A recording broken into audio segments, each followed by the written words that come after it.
Price Lord brothers sisters. கர்த்தராகிய இயேசு கிறிஸ்து நாமத்தினால் உங்கள் அனைவரும் வாழ்த்துகிறேன். இயேசு கிறிஸ்துடைய வருகைக்கு முன்பாக நமக்கு முக்கியமான ஒரு தகுதி வேணும். அது என்னவென்றால் அந்த பொறுமை தான் நமக்கு மிகவும் அவசியம். ஏன்னா அந்த பொறுமை ஏன் நமக்கு தேவை? இயேசு கிறிஸ்து வருவது நமக்கு நல்லாவே அறிஞ்சிருக்கிறோம். அவர் எந்த காலகட்டத்தில் வருவாரு, அதுக்கான அடையாளம் என்ன என்று அறிந்திருந்தாலும் கூட அந்த பொறுமை மிக மிக அவசியம். ஏன்னா பொறுமை இழந்து விட்டா விசுவாசம் இல்லைன்னா கண்டிப்பா பொறுமை நம்ம விட்டு போயிடும். அதுக்கு தேவை முதல்ல விசுவாசம் வேணும். விசுவாசத்துல நிலைத்திருந்தா அந்த பொறுமை இருக்கும் நமக்கு. ஆனா முதல்ல இந்த பொறுமை இருந்தா மட்டுமே நாம் வருகை மட்டும் நாம் நிலைத்திருக்க முடியும். ஆனா சிலர் அந்த பொறுமை இழந்து விட்டதுனால சிலர் விசுவாசத்தை விலகி போனார்கள் என்று பார்க்க முடியும். அப்போ அந்த பொறுமை தான் மிகவும் அவசியம். அதற்கு அந்த பொறுமையை எப்படி பெற்றுக்கொள்ள முடியும்? ஆவின் கனிகள் மூலமா பெற்றுக்கொள்ள முடியும். அந்த 9 கனிகள் நமக்கு இருந்தா கண்டிப்பா நமக்குள்ள அந்த பொறுமை இருக்கும். கலாத்தியர் 5:22-23 படி அந்த கனிகள் இருந்தா நமக்கு அந்த பொறுமை இருக்கும். நமக்கு பொறுமை ரொம்ப ரொம்ப அவசியம் பார்க்கிறோம். ஆனா கர்த்தரும் அதே போல நம்மை விட அவர் மிகவும் பொறுமை உள்ளவர். ஏன்னா அவர் ஏன் அவ்வளவு பொறுமையா இருக்கான்னு பாத்தீங்கன்னாக்கா, அவர் தாமதிக்கிறார். அவர் வருகை மிகவும் தாமதிக்கிறதுனால அவரும் பொறுமையா இருந்து மனம் திரும்பார்கள் என்று எதிர்பார்த்துதான் ஆண்டவரும் தாமதிக்கிறார். இன்னும் சில பேர் மனம் திரும்ப மாட்டார்களா, இன்னும் சில பேர் மனம் திரும்ப மாட்டார்களா என்று இயேசு கிறிஸ்து தாமதிக்கிறார். கர்த்தருடைய நீடிய பொறுமையை ரட்சிப்பு என்று எண்ணுங்கள் என்று வேத வாக்கியம் கூறுகிறது. அவருடைய நீடிய பொறுமை தான் நமக்கு ரட்சிப்பா இருக்குது. ஆனா நமக்கும் அதே போல அவர் பொறுமையோட காத்திருக்கிறது போலதான் நமக்கும் அந்த பொறுமை அவசியம். அவர் தாமதிக்கிறார். இந்த வருஷம் வரல, அடுத்த வருஷம் வரலாம். அப்ப நம்ம அந்த ஒரு வருஷ காலம் தாமதிக்கிறதுனால மறுபடியும் அந்த பொறுமையை நம்ம என்ன பண்ணணும்? அது பெரிதாக்கணும். இன்னும் நாம் பொறுத்திருக்க வேண்டும். பொறுத்திருந்து காத்திருப்பது அவசியம். இந்த பொறுமையோட காத்திருப்பதை பத்தி தான் நம்ம இன்னைக்கு பார்க்க போறோம். இயேசு கிறிஸ்து வர்றதுக்கு தாமதிக்கிறார். அப்போ நாம அந்த ஆவின் கனிகளோட பொறுமையோடு காத்திருப்பது அவசியம். அதுதான் நீங்க பார்க்க போறோம். முதலாவதாக கர்த்தர் யாரை காப்பாற்றுவார்? இயேசு கிறிஸ்து வருகைக்கு முன்பாக ஒரு பெரிய யுத்தம் நடக்க போகுது. 3ஆம் உலக போர். நாம் நல்லாவே வசனத்தின் மூலமாக வேதத்தில் ஆராய்ந்து பார்த்தோம். 3ஆம் உலக போர் நடக்கணும். ஒரு மிகப்பெரிய அடையாளம். 3ஆம் உலக போருக்கு பிறகுதான் இயேசு கிறிஸ்து வருவார் என்று நல்லா அறிந்திருக்கிறோம். அந்த 3ஆம் உலக போர்ல அநேகர் அழிந்து விடுவார்கள் என்பதை நாம் அறிந்திருக்கிறோம். அது ஒரு நியூக்ளியர் வார் என்பதை நாம் அறிந்து கொண்டோம். ஒரு நியூக்ளியர் வாரா இருக்க போது 3ஆம் உலக போர் நியூக்ளியர் வார்.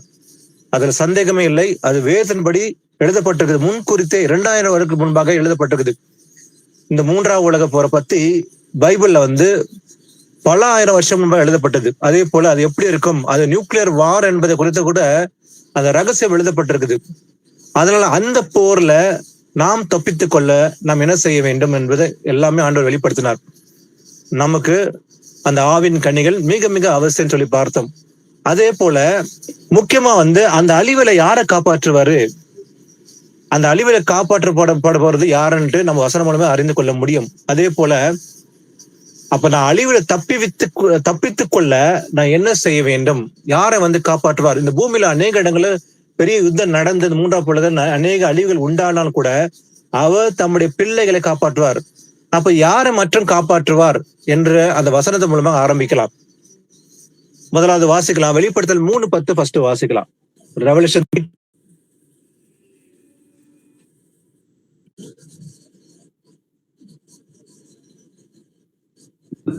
என் பொறுமையை குறித்து சொல்லுங்க. வாசிங்க. என் பொறுமையை குறித்து சொல்லிய வசனத்தை நீ காத்து கொண்டபடியினால் பூமியில் குடியிருக்கிறவர்களை சோதிக்கும்படியாக பூச்சக்கரத்தின் மேலெங்கும் வரப்போகிற சோதனை காலத்திற்கு தப்பும்படி நானும் உன்னை காப்பேன். ஆமென். ஆமென். பாருங்க, என் பொறுமையை குறித்து சொல்லிய வசனத்தை என்று ஆண்டவர் பேசுகிறார். நல்லா கவனிக்க வேண்டும். என் பொறுமையை குறித்து சொல்லிய வசனம் என்று எழுதப்பட்டிருக்குது. வசனத்தை நீ காத்து கொண்டபடியால், அப்ப நாம் காத்து கொண்டால், அந்த வசனத்தை நாம் காத்து கொண்டால் மட்டுமே பூமியில் குடியிருக்கிறவர்களை சோதிக்கும்படியாக பூச்சக்கரத்தின் மேலெங்கும் வரப்போகிற சோதனை காலத்திற்கு தப்பும்படி நானும் உன்னை காப்பேன். யாரை பார்த்து சொல்றாரு? யாரெல்லாம் அவருடைய வசனத்தை காத்து கொண்டார்களோ, வசனத்தை கேட்டு காத்து கொண்டர்கள், நல்ல நிலத்தில் விதைக்கப்பட்ட விதைகளை போல கனி கொடுக்கிறவர்கள் வசனத்தை கேட்டு காத்து கொண்டார்கள், வசனத்தை இருத்தலை, அவர்கள் மட்டுமே தப்ப முடியும். அப்போ இந்த மூன்றாம் உலக போர்ல தப்பிக்க போறது வசனத்தை கேட்டு காத்து கொண்டால் மட்டுமே. என பொறுமையை குறித்து சொல்ல வசனம் என்று எழுதுகிறது. அதனால அவர்கள் மட்டுமே தப்பிக்க முடியும். அப்போ இயேசு கிறிஸ்து கூட அவர் நீடிய பொறுமை உள்ளவர் என்று பார்த்தோம் இல்லைங்களா? அநேக இடங்களை பார்க்க முடியும். இயேசு கிறிஸ்து நீடிய பொறுமை உள்ளவர், மிகவும் பொறுமை உள்ளவர். பேசும்போது, நடக்கும் போது, எல்லா காரியங்களும் செய்யும் போது அவர் பொறுமை உள்ளவரா இருந்தார். அவர் மனுஷகுமாரனா இருக்கும்போது கூட பொறுமையோடு தான் எல்லா காரியங்களும் செய்தார். நீடிய பொறுமையோடு தன் அன்பை வெளிப்படுத்தினார் இயேசு கிறிஸ்து. அதே போல அவருடைய பிள்ளைகளுக்கும் இந்த பொறுமை என்பது அவசியம். பொறுமை இருந்தால் மட்டுமே நாம் அவர் வருகை மட்டும் காத்திருக்க முடியும். பொறுமை இழந்து விட்டால் கண்டிப்பா விசுவாசத்தில் விழுந்து போடுவாங்க. சிலர் அது போல அநேகர் விழுந்து போனார்கள் சொல்லிப்பாங்க. சிலர் விசுவாசத்தை விட்டு விலகி போனார்கள். அதனால இந்த விஷயத்துல நம்ம ரொம்ப ரொம்ப கேர்ஃபுல்லா இருக்க வேண்டும். சாத்தான் என்ன பண்ண, சிலர் விசுவாசத்துல உறுதியா இல்லாத போது, வசனத்தை அதிகமா தியானிக்காதனால, வசனத்தை கை கொள்ளாதனால, இல்ல வேதத்தை வாசிக்காம, ஜெபத்துல இல்லாம, கூடைகளை பங்கு கொள்ளாம விலகி இருக்கிறவர்கள் அநேக நாட்கள் விசுவாசத்தை விலகி போறாங்க. காரணம் என்ன? சாத்தான் அவங்க இருதயத்திலே கண்ணிய விதைக்கிறான், களைகளை விதைக்கிறான். அதே போலத்துல விதைக்கப்பட்ட வசனத்தை திருடி விடுகிறான். அப்படிப்பட்டவர்களை விசுவாசம் இல்லாம விழுந்து போறாங்க. அதனாலதான் நாம் முடிவு இருந்து நிலை நிற்கும் சொல்லி பார்க்கிறோம் வசனம். அதனால இயேசுவின் வருகை மட்டும் ரொம்ப ரொம்ப கேர்ஃபுல்லா ஒவ்வொரு நாளும் நம்முடைய நடை சிந்தனைகள் எல்லாம் கேர்ஃபுல்லா இருக்கணும் என்று ஆண்டவர் வெளிப்படுத்துறார். அப்போ நாம் தப்பித்துக் கொள்ள வசனத்தை காத்து கொண்டால் மட்டுமே தப்பித்துக் கொள்ள முடியும். இன்னொரு வசனம் வாசிக்கலாம். சங்கீதம் 103:8 வாசிக்கலாம். 103:8.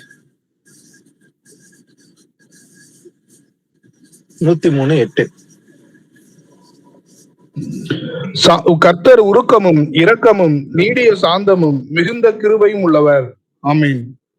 ஆமென். கர்த்தர் எப்படிப்பட்டவர் பார்க்கிறோம். கர்த்தர் எப்படிப்பட்டவர்? அவர் உருக்கம் உள்ளவர், இரக்கம் உள்ளவர், அதே போல நீடிய சாந்தம் உள்ளவர், மிகுந்த கிருபை உள்ளவர். அவர் நீடிய சாந்தம் இருக்கிறதுனாலதான் அவருக்கு நாம் எல்லாரும் அந்த கிருபைக்குள்ள நம்ம வந்திருக்கிறோம். அவர் நீடிய பொறுமை உள்ளவரா இருக்கிறார். நாம அநேக பாவங்கள் ஒரு காலத்தில் செய்து கொண்டிருந்தோம். அந்நியர்கள் போலதான் வாழ்ந்து கொண்டிருந்தோம். நம் இஷ்டப்போட நம்முடைய சிந்தனைகளோட வாழ்ந்து கொண்டிருந்தோம். ஆனாலும் அவர் நீடிய பொறுமையை உள்ளவரா இருந்தாரு. அது நிமித்தமாக அவர் காத்து கொண்டார். நாம் மனம் திரும்புவது வரைக்கும் அவர் காத்து கொண்டிருந்தார் இயேசு கிறிஸ்து. அந்த நீடிய பொறுமை அவருக்குள்ள இருந்தனால, இரக்கம் உள்ளவர் அவர் நீடிய சாந்தம் அவருக்கு இருந்தனாலதான், அந்த கிருபை இருந்தனாலதான், அந்த கிருபை நிமித்தமாகவே நாம் இன்று வாழ்கிறோம் என்பதை அறிந்து கொள்ள முடியும். ஒரு 5 வருடங்கள் முன்பாக நாம் சத்தியத்தை அறியாம இருந்திருக்கலாம். நாம் எண்ணம் போன போக்கில போய் கொண்டிருக்க முடியும். ஆனால் இந்த சத்தியத்தை அறிகிற அறிவை அவர் மூலமாக பெற்றுக்கொண்ட ஆவியானவர் சபைக்கு வெளிப்படுத்தி இந்த சத்தியத்தை பெற்றுக்கொள்ளும்படி அந்த கிருபை தந்தார். அது காரணம் அவர் நீடிய பொறுமை உள்ளவர், சாந்த குணம் உள்ளவர். இயேசு கிறிஸ்துவை போல நீடிய பொறுமை உள்ளவர் யாருமே இருக்க முடியாது பூமியில. அவரை போல பொறுமை உள்ளவர் யாரும் இருக்க முடியாது. அந்த பொறுமை இருந்தனாலதான் நாம் எல்லாரும் இன்று தப்பித்து அந்த கிருபைக்குள்ள வந்திருக்கிறோம் என்பதை நாம் அறிந்து கொள்ள முடியும். அதே போல ஏசாயா 30:18 வாசிக்கலாம். ஏசாயா 30:18. ஆனாலும் உங்களுக்கு இறங்கும்படி கர்த்தர் காத்திருப்பார், உங்கள் மேல் மனதுருகும்படி எழுந்திருப்பார். கர்த்தர் நீதி செய்கிற தேவன், அவருக்கு காத்திருக்கிற அனைவரும் பாக்கியவான்கள். ஆமென். அதே போல ஆனாலும் உங்களுக்கு இறங்கும்படி கர்த்தர் காத்திருப்பார். கர்த்தர் கூட அவர் காத்திருந்தார் நமக்கு கூட. இயேசு கிறிஸ்து அறிவதற்கு நாம் ஒரு 10 ஆண்டு ஆயிருக்கும், ஒருவேளை 15 ஆண்டு ஆயிருக்கும், சில பேருக்கு 5 ஆண்டுகள், 20 ஆண்டுகள் ஆயிருக்கும். நீண்ட நாட்களாக நம்ம மனம் திரும்பாம இருந்திருக்க கூடும். ஆனாலும் அவர் இறங்கும்படி கர்த்தர் நமக்காக பொறுமையோடு காத்திருந்தார். அதே போல உங்கள் மேல் முருகும்படி எழுந்திருப்பார். கர்த்தர் நீதி செய்கிற தேவன், அவர் நீதி உள்ளவர், அவர் நீதி உள்ள நியாயாதிபதியா இருக்கிறார். அதே போல அவருக்கு காத்திருக்கிற அனைவரும் பாக்கியவான்கள். அப்ப யாருக்கு காத்திருக்க வேண்டும்? கர்த்தருக்கு காத்திருக்க வேண்டும். அப்ப நமக்கு அந்த பொறுமை வேண்டும். கர்த்தருக்கு காத்திருப்பது நல்லது. அவர்கள் பாக்கியவான்கள். they are blessed people. இயேசு கிறிஸ்து வருவாரு, 2ஆம் வருகை வரப்போகிறது. அந்த வருகை மட்டும் நான் பொறுமையோடு அவர் வருவார் என்று எதிர்பார்த்து காத்து கொண்டிருந்தால் நாம பாக்கியவான்களாக இருப்போம். வாசிப்போம். யோவேல் 2:13 வாசிக்கலாம். யோவேல் 2:13.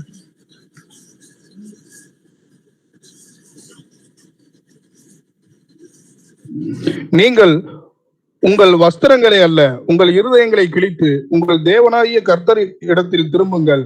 அவர் இரக்கமும் மன உருக்கமும் நீடிய சாந்தமும் மிகுந்த கிருபையும் உள்ளவர். அவர் தீங்குக்கு மனஸ்தாபப்படுகிறவருமாய் இருக்கிறார். ஆமீன்.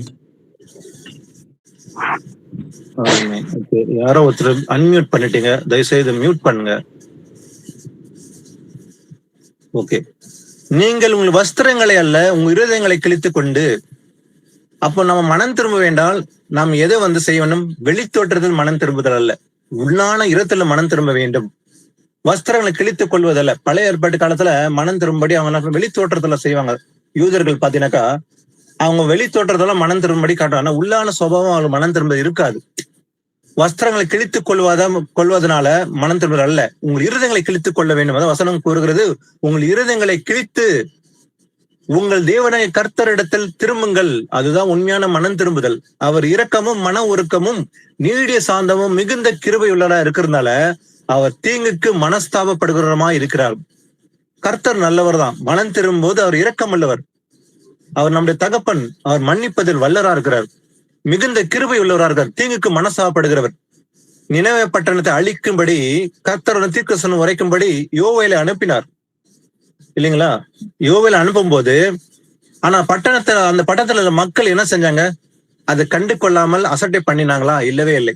கேட்ட உடனே ராஜா முதற்கொண்டு அந்த மக்கள் எல்லாருமே என்ன பண்ணாங்க? தங்களை தாழ்த்தி சாம்பல்ல உட்கார்ந்து எதுவுமே சாப்பிடாம அவங்க முழுவதுமாக தேவன் முன்பாக தங்களை தாழ்த்தினார்கள் சொல்லி பார்க்கணும். அந்த பட்டணமே தாழ்த்தினது. ஆடு மாடுகள் எல்லாமே அன்னைக்கு சாப்பிடாம தங்களை முழுவதுமாக தாழ்த்தினார்கள். அதை கண்டு கர்த்தர் மனசாபப்பட்டார். அந்த பட்டணத்தை அழிப்பேன் என்று கர்த்தர் தான் சொன்னாரு.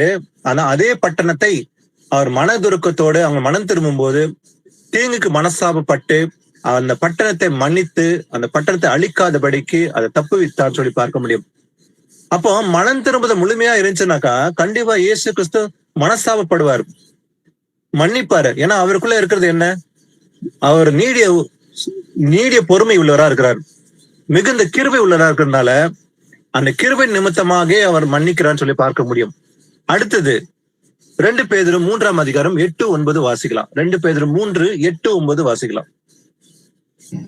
பிரியமானவர்களே, கர்த்தருக்கு ஒரு நாள் 1000 வருஷம் போலவும் 1000 வருஷம் ஒரு நாள் போலவும் இருக்கிறது என்கிற இந்த ஒரு காரியத்தை நீங்கள் அறியாதிருக்க வேண்டாம். தாமதிக்கிறார் என்று சிலர் எண்ணுகிறபடி கர்த்தர் தமது வாக்குத்தத்தத்தை குறித்து தாமதமாயிராமல் ஒருவரும் கெட்டு போகாமல் எல்லாரும் மனம் திரும்ப வேண்டும் என்று விரும்பி நம்மேல் நீடிய பொறுமை உள்ளவராயிருக்கிறார். ஆமீன். கர்த்தர் நம்ம மேலதான் நீடிய பொறுமையில இருக்கிறாரு. ஆனா மனுஷனுக்கு தான் அந்த பொறுமை இல்லாம போயிடுச்சு. ஏன்னா மனுஷனுக்கு தான் அந்த பொறுமை இல்ல. ஆனா கர்த்தர் நீடிய பொறுமை உள்ளாரு. பாருங்க, கர்த்தருக்கு ஒரு நாள் 1000 வருஷம் போல இருக்குது. 1000 வருஷம் ஒரு நாளை போல இருக்குது.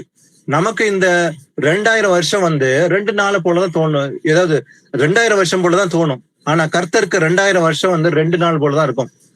அப்ப இந்த 6000 வருஷம் கடந்து வந்திருக்கிறோம். இந்த 6000 வருஷம் என்பது அவருக்கு ஒரு 6 நாள் போலதான் இருக்கும் அவர் பார்வையில. ஏன்னா ஒரு 1000 வருஷம் அவர் ஒரு நாளை போல இருக்குது, ஒரு நாளை போல இருக்குது. 1000 வருஷம் ஒரு நாளை போலும் இருக்கிறது என்று இந்த காரியத்தை நீங்கள் அறியாதிருக்க வேண்டாம்.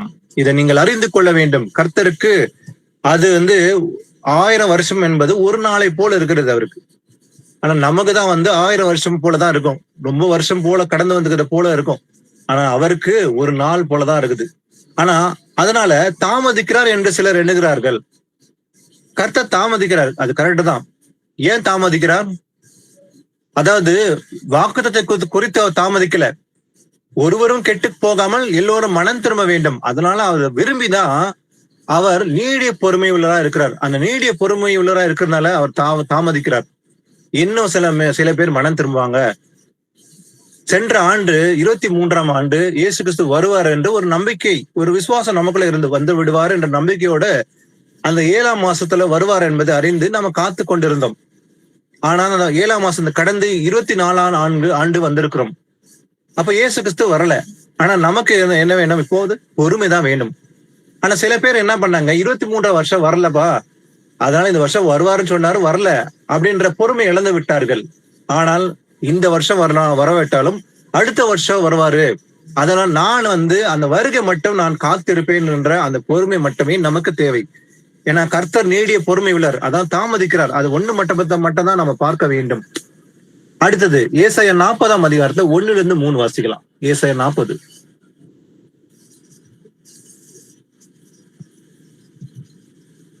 ஏசாயா 40 வாசிங்க. என் ஜனத்தை ஆற்றுங்கள், தேற்றுங்கள், எருசலேமுடன் பட்சமாய் பேசி அதன் போர் முடிந்தது என்றும் அதன் அக்கிரமம் நிவர்த்தி ஆயிற்று என்றும் அது தன் சகல பாவங்கள் நிமித்தமும் கர்த்தரின் கையில் இரட்டிப்பாய் அடைந்து தீர்ந்தது என்றும் அதற்கு கூறுங்கள் என்று உங்கள் தேவன் சொல்லுகிறார்.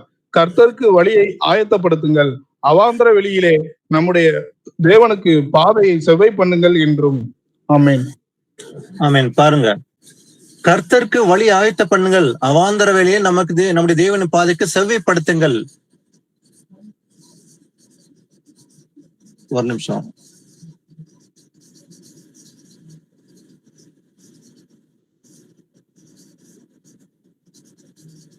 ஓகே ஓகே, ஒரு நிமிஷம். ரோமர் 8:25 வாசிக்கலாம் சார். ரோமர் 8:25, சாரி 24-25 2 வசனம் வாசிங்க. ரோமர் 8:24-25 2 வாசிங்க. அந்த நம்பிக்கையினாலே நாம் ரட்சிக்கப்பட்டிருக்கிறோம். காணப்படுகிறதை நம்புகிறது நம்பிக்கை இல்லை. ஒருவன் தான் காண்கிறதை நம்ப வேண்டுவது என்ன? நாம் காணாததை நம்பினோமாகில் அது வருகிறதற்கு பொறுமையோட காத்திருப்போம். ஆமென். ஆமென். பாருங்க, அதாவது அந்த நம்பிக்கையினாலே நாம் ரட்சிக்கப்பட்டிருக்கிறோம். காணப்படுகிறது நம்புகிறது நம்பிக்கை அல்ல. நம்ம ஒண்ணு கண்ணால பார்த்து நம்புறோன்றது நம்பிக்கை கிடையாது. ஒருவன் தான் காண்கிறது நம்ப வேண்டுவது என்ன? அப்ப நம்ம ஒண்ணு பார்த்து நம்புறது நம்பிக்கை கிடையாது. உண்மையான நம்பிக்கை அது இல்ல. ஆனா நம்ம காணாமல் நம்புறோமே, அதுதான் நம்பிக்கை. அப்ப நாம் காணாதை நம்பினோமாகில் அது வருகிறதுக்கு பொறுமையோடு காத்திருப்போம். அப்ப நம்ம காணாத நம்பிக்கொண்டுதான் இருக்கிறோம். இன்னைக்கு இயேசு கிறிஸ்து வருவாரு, எனக்கு அந்த ரட்சிப்பை கொடுப்பாரு, அந்த வருகை மட்டும் நான் காத்திருப்பேன் என்ற நம்பிக்கையில நம்ம காத்திருந்தால் அது வருகிறதுக்கு நாம என்ன பண்ணுவோம்? அந்த பொறுமையோடு நம்ம காத்திருப்போம். அப்ப நம்ம காணாத நம்பும் போது அந்த பொறுமை நமக்கு வரும். அந்த காத்திருக்கிற அந்த பொறுமை நமக்குள்ள வரதுனால அவர் வருகை மட்டும் நம்ம காத்திருப்போம். அப்ப நாம யார் காத்திருப்பாங்க கர்த்தருக்காக? அப்ப காணாமல் அந்த நம்பிக்கையோடு இருக்கிறாங்க இல்லையா, அவங்க மட்டும் தான் காத்திருப்பாங்க. அவங்க மட்டும் தான் அந்த பொறுமை இருக்குன்னு சொல்லி பார்க்கணும். அதான் பாக்குறோம், நாம் காணாதை நம்பினோமாகில் அது வருகிறதுக்கு பொறுமையோடு காத்திருப்போம். அப்ப நாம எல்லாரும் காணாமல் தான் விசுவாசிக்கிறோம். நம்ம வேதத்தின் மூலமா வசனத்தின் மூலமாக நம்ம எல்லாமே விசுவாசம் நம்ம நடந்து வரோம் இன்னைக்கு எல்லாமே, இல்லைங்களா? நம்ம ஒரு காலமும் இயேசு கிறிஸ்த பார்க்கல. 2000 வருஷம் முன்பாக கர்த்தர் பரலோகத்தில் இறங்கி மாம்சத்திலே அவர் வெளிப்பட்டார். ஆனால் நாம் அவரை காணவில்லை, காணாமல் தான் விசுவாசிக்கிறோம். அப்ப காணாமல் விசுவாசிக்கிறது தான் பாக்கியவான் என்று வேத வாக்கியம் கூறுகிறது. அப்ப காணாமல் விசுவாசிக்கிறதுனால நமக்கு அந்த நம்பிக்கை வரும். அந்த நம்பிக்கையோட பொறுமையோட நம்ம காத்திருப்போம் சொல்லி பார்க்கிறோம். அதே போல நம்முடைய ஆத்மாவை காத்துக்கொள்ள முடியும். இன்னொரு முக்கியமானது, அந்த இயேசு கிறிஸ்து வருகை வரைக்கும் நம்ம காத்திருந்தா நம்ம எதை காப்பாற்ற முடியும்? நம்முடைய ஆத்மாவை தப்பித்து காத்துக்கொள்ள முடியும். வாசிக்கலாம், லூக்கா 21:19 வாசிக்கலாம். லூக்கா 21:19. உங்கள் பொறுமையினால் உங்கள் ஆத்துமாக்களை காத்துக்கொள்ளுங்கள். ஆமென். ஆமென். அப்போ பொறுமையினால் உங்கள் ஆத்துமாக்களை காத்துக்கொள்ளுங்கள். அப்ப நம்முடைய ஆத்துமாக்களை காத்துக்கொள்வதற்கு நமக்கு எது தேவை? பொறுமை தேவை. ஏன்னா அவர் தமக்காக காத்து கொண்டிருக்கிற ரட்சிப்பை அருளும்படி இருளாந்தரம் பாவம் இல்லாமல் தரிசனம் ஆவர் என்று வேத வாக்கியம் கூறுகிறது. எபிரேயர் 9 வாசிக்கிறோம். அதாவது காத்து கொண்டிருக்கிற ரட்சிப்பு என்று அவர் வாக்கு கொடுத்துக்கிறார். அப்போ அந்த அவர் வருகை மட்டும் பொறுமையோடு காத்திருந்தா ரட்சிப்பு அடைய முடியும். அப்போ உங்கள் பொறுமையினால என்ன பண்ண போறீங்க? உங்கள் ஆத்துமாக்களை காத்து கொள்ளுவீங்க. அப்போ இந்த பொறுமை இருந்துச்சுன்னா நம்முடைய ஆத்மாக்களை நாம தப்பித்துக் கொள்ள முடியும். என்ன ஆத்மா மாத்திரம் அல்ல, மற்றவர்களின் ஆத்மாக்கள் தப்பித்துக் கொள்ள முடியும். என்னுடைய மனைவி, பிள்ளைகள், நண்பர்கள், யாருக்கெல்லாம் இந்த சுவிசேஷம் அறிவித்தோமோ, இந்த சத்தியத்தை அறிவித்தோமோ, அவர்களுடைய ஆத்மா தப்பித்துக் கொள்ள முடியும். அப்ப நம்ம எல்லாருக்குமே அந்த பொறுமை தேவை. எது வரைக்கும்? அவருடைய வருகை மட்டும் அந்த பொறுமை தேவை. அந்த பொறுமையை ஒருபோதும் இழக்கக்கூடாது. சில பேர் பொறுமை இழந்து விட்டதுனால சில பேர் வைராக்கியம், சில பேருக்குள்ள கோபம், எரிச்சல், பொறாமை, மேட்டிமை இதெல்லாம் வந்த உடனே அந்த பொறுமை விலகிவிடும். அதுக்கு தேவை தாழ்மை. தாழ்மை எது வரைக்கும் இருக்குமோ அந்த பொறுமையும் இருக்கும். சில பேர் தாழ்மை இல்லாம என்ன பண்றாங்க, பெருமை வர்றது. சில பேர் இருதங்க பெருமை வர்றதுனால அந்த பொறுமை இழந்து என்ன பண்றாங்க, சில பேர் வாய் வார்த்தை தவறியே விடுறாங்க. சில பேர் அந்த பொறுமை இழந்த உடனே சில பேர் வாய் வார்த்தை தவறி விடுகிறது, தங்கள் ஆத்மாவை கரைப்படுத்திக் கொள்கிறார்கள். ஆனால் இயேசு கிறிஸ்து பாருங்க, அவரு நீடிய பொறுமையுள்ளவராக அவர் தம்மை வெளிப்படுத்தினார். அவர் மனுஷகுமாரன் இருக்கும் போது கூட அவர் எல்லா காரியங்களும் செய்யும்போது, பேசும்போது, நடக்கும் போதும் எல்லா இடங்களிலும் அவர் நன்மை செய்கிறார், சுட்டி திரிந்தார், பொறுமையுள்ளவராக இருந்தார். பொறுமையோடு எல்லா காரியங்களும் செய்து சுவிசேஷம் அறிவித்தார் என்பதை பார்க்க முடியும். அப்போ நமக்கும் அந்த பொறுமை என்றால் நம்முடைய ஆத்மாக்களை காத்து கொள்ள முடியும் சொல்லி பார்க்கிறோம். அடுத்தது, நான் அந்த பொறுமை உள்ளவனாக வாழ்வதற்கு நான் என்ன செய்ய வேண்டும் என்பதை குறித்து ஒவ்வொன்றாக வாசித்து பார்ப்போம். நீதிமொழிகள் 14:29 ஃபர்ஸ்ட் வாசிக்கலாம். 29. நீடிய சாந்தமுள்ளவன் மகா புத்திமான், முற்கோபியோ புத்தியினத்தை விளங்க பண்ணுகிறான். ஆமென். பாருங்க, நீடிய சாந்தம் உள்ளவன் மகா புத்திமான், ஆனா முற்கோபியோ புத்தியினத்தை விளங்க பண்ணுகிறான். அப்போ நான் ஒரு பொறுமை உள்ளவனா இருக்கணும்னாக்கா எனக்கு என்ன தேவை? நீடிய சாந்தம் தேவை. ஆனா முற்கோபி டக்குன்னு உடனே கோவப்படுறாங்க இல்லையா, சொன்ன உடனே ஒரு எரிச்சல் வந்து டக்குன்னு வாய் வார்த்தையில பேச ஆரம்பிச்சிடறாங்க. அவன் தான் முற்கோபி.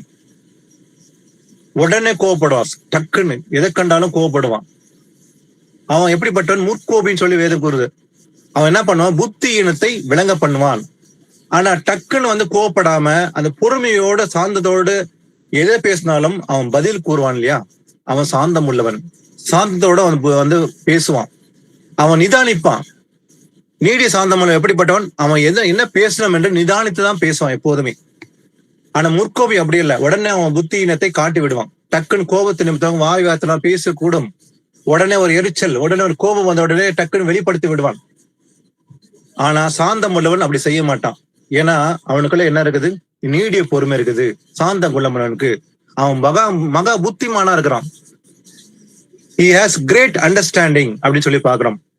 அவன் எல்லாமே நிதானிப்பான். பேசுவதற்கு முன்பாக நிதானித்து தான் பேசுவான். என்ன பேசணும், பேசக்கூடாது என்பது அவனுக்குள்ள உள்ளத்துல அந்த ஞானம் இருக்கும். ஏன்னா கர்த்தருக்கு பயப்படுற பயம் அவனுக்குள்ள இருக்கிறதுனால அவன் புத்திமானா நடந்து கொள்ள முடியும். அப்ப நீடிய பொறுமை உள்ளவருக்கு எனக்கு என்ன தேவைன்னு சொல்லி பார்த்தோம்.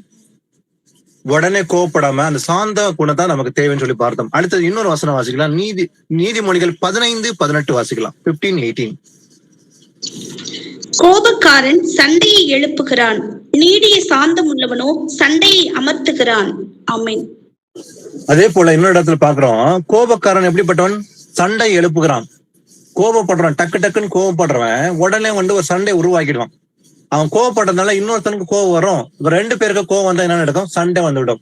அப்ப ஒருத்தன் கோவப்படும் போது இன்னொருத்தன் வந்து நீடிய பொறுமையோடு உள்ளவன் அந்த கோபத்தை அடக்க முடியும். கோபக்காரன் சண்டை எழுப்புறான், ஆனா நீடிய சாந்தம் உள்ளவன் எப்படிப்பட்டவன்? சண்டையை அமர்த்துகிறான். அப்போ ஒரு கோபக்காரன் வந்து இருக்கும்போது கூட அவன் நடுவுல ஒரு சாந்த குலமன் இருந்தா கண்டிப்பா அந்த கோபத்தை சண்டத்தை அமர்த்த முடியும். அப்போ அந்த நீடிய சாந்தம் என்பதுதான் தேவை. அப்போ அந்த நீடிய சாந்தம் என்ற அந்த கேரக்டர் நமக்குள்ள இருந்துச்சுன்னா, அந்த குணம் நமக்கு இருந்துச்சா ஒரு சண்டையை ஓய பண்ண முடியும். அடுத்தது நீதிமொழிகள் 16:32 வாசிக்கலாம். 16:32. நீடிய சாந்தம் உத்தமன், பட்டணத்தை பிடிக்கிறவனை பார்க்கிலும் தன் மனதை அடக்குகிறவன் உத்தமன். ஆமென். பலவானை பார்க்கிலும் நீடிய சாந்தம் உள்ளவன் உத்தமனா இருக்கிறான்.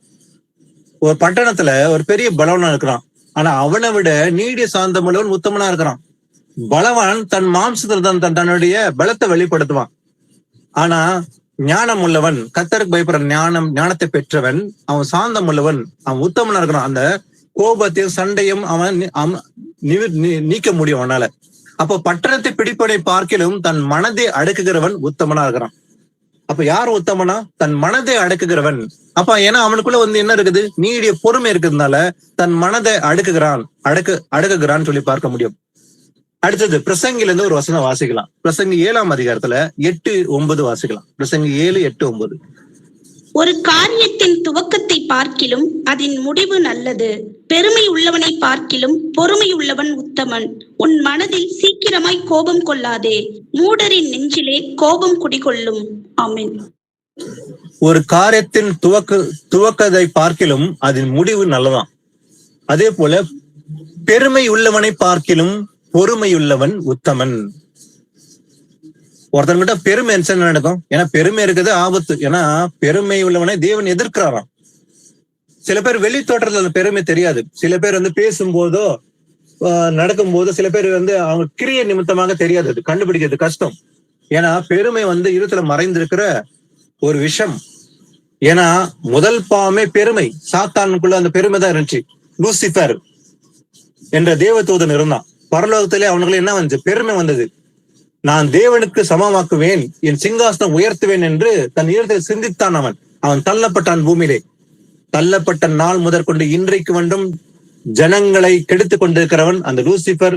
பாவம் அவன் மூலமாக பிரவேசித்தது என்று பார்க்க முடியும். எதனால? முதல் பாவம் பெருமை. அதனாலதான் பெருமை உள்ள தேவன் எதிர்க்கிறார். அந்த பெருமை மாத்திரம் இருக்கக்கூடாது. பெருமை உள்ளவனை பார்க்கிலும் பொறுமை உள்ளவன் தான் உத்தமனா இருக்கிறான். அப்ப பெருமைக்காரே இருக்கக்கூடாது. சில பேருக்கு பெருமை வெளியே தெரியாது. ஆனா எங்கிட்ட பெருமை எல்லாம் கிடையாது, என்கிட்ட தாழ்மைன்னு சொல்லுவாங்க. ஆனா அவங்க செய்கையில பண்ண மாட்டாங்க. சில நாள் இருத்தை மறைந்திருக்கும். அது நாளாக உள்ளத்திலே மறைந்திருந்து ஒரு நாள் வெடித்து விடும். சில நேரங்கள் அது மறைந்திருக்கிற அந்த பெருமை ஒரு நாள் வெடித்து விடும். தங்கள் கிரிய நிமித்தமாக வெளிப்படுத்தி விடுவார்கள். ஏன்னா பிசாசு கூட அப்படிதான் இருந்தான். லூசிபர் கூட அந்த பெருமையை இருத்துல வச்சுன்னா அவன் வாய் வழியா சொல்லவே இல்லை. ஆனா கர்த்தர் அதை அறிந்தார். நம்ம சிந்தனைகள் பேச்சுகள் எல்லாவற்றையும் அறிந்திருக்கிற ஒருவர் தான், அவர் தான் கர்த்தர். கர்த்தருக்கு நல்லாவே தெரியும் நம்ம என்ன சிந்திக்கிறோம், என்ன பேச போறோம். நாவில் சொல் வருவதற்கு முன்பே நான் அவைகளை அறிந்திருக்கிறேன் சொல்றாரு. நான் என்ன பேச போறேன் என்பதை இயேசு கிறிஸ்து முன்னமே தெரியுமா இருக்கு. இன்னைக்கு மாத்திரமல்ல, 6000 வருஷம் முன்பாக எல்லாமே இயேசு கிறிஸ்து முன் அறிந்திருக்கிறார். அவருடைய 4 நாலேஜ்ல எல்லாமே அறிந்திருக்கிறார். இந்த நாட்கள் நடக்கிற விஷயங்களை அவர் 6000 வருஷம் முன்பாக அவருக்கு இயேசு கிறிஸ்து தெரியும் நல்லாவே. எந்த காலகட்டத்தில் என்ன நடக்க போகுது என்பது கர்த்தருக்கு ஒருத்தருக்கு மட்டும் தெரியும்.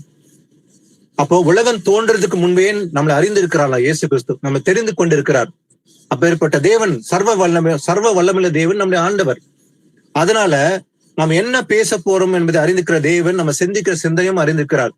அப்ப நமக்குள்ள பெருமை இருந்துச்சுனாக்கா அது கர்த்தர் அறிவார். மனுஷனுக்கு தெரியாவிட்டாலும் கர்த்தர் அதை அறிந்திருக்கிறார். அதனால பெருமை உள்ளவனை விட பொறுமை உள்ளவன் தான் உத்தமனா இருக்கான்னு சொல்லி பார்க்கிறோம். அதே போல உன் மனதில் சீக்கிரமாய் கோபம் கொள்ளாதே, உடனே கோபம் கொள்ளக்கூடாதுன்னு என்ற வேதம் எச்சரிக்கிறது. ஏன்னா மூடரின் நெஞ்சிலே கோபம் குடிக்கொள்ளும்.